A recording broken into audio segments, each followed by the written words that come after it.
কিছুক্ষণ আগেই আমরা দেখেছি বিএনপির স্থায়ী কমিটির সদস্য সালাউদ্দিন সাহেব উনি গতকালকের ঘটনায় জুলাই যোদ্ধা যারা গতকালকে আহত হয়েছে তাদেরকে ফ্যাসিস্ট আওয়ামী লীগের অনুসারী হিসেবে তাদেরকে আখ্যা দিয়েছেন।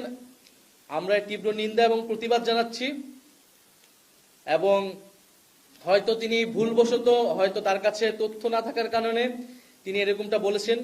যেহেতু তিনি দীর্ঘদিন দেশে ছিলেন না, যেহেতু তিনি জুলাই অভ্যুত্থানের সময় দেশে ছিলেন না, রাজপথে ছিলেন না, সেহেতু হয়তো তিনি জানেন না যে কে রাজপথে ছিল, কারা লড়াই করেছিল, কারা বুলেটের সামনে দাঁড়িয়েছিল।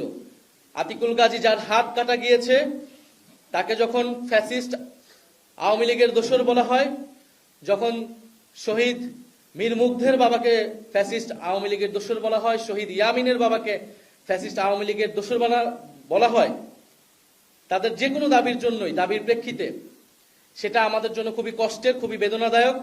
ফলে আমাদের আহ্বান থাকবে তিনি তার এই বক্তব্য অবিলম্বে প্রত্যাহার করবেন এবং সে আহত যোদ্ধা এবং শহীদ পরিবারদের কাছে ক্ষমা চাবেন এবং তাদের সাথে বসে জুলাই গণ অভ্যুত্থানের গল্পটা শুনবেন, ইতিহাসটা শুনবেন, কারা লড়াই করেছিল, কিভাবে লড়াই করেছিল, কিভাবে এই দেশ স্বাধীন হয়েছিল এবং আজকে আমরা এখানে কথা বলতে পারছি। ধন্যবাদ সবাই।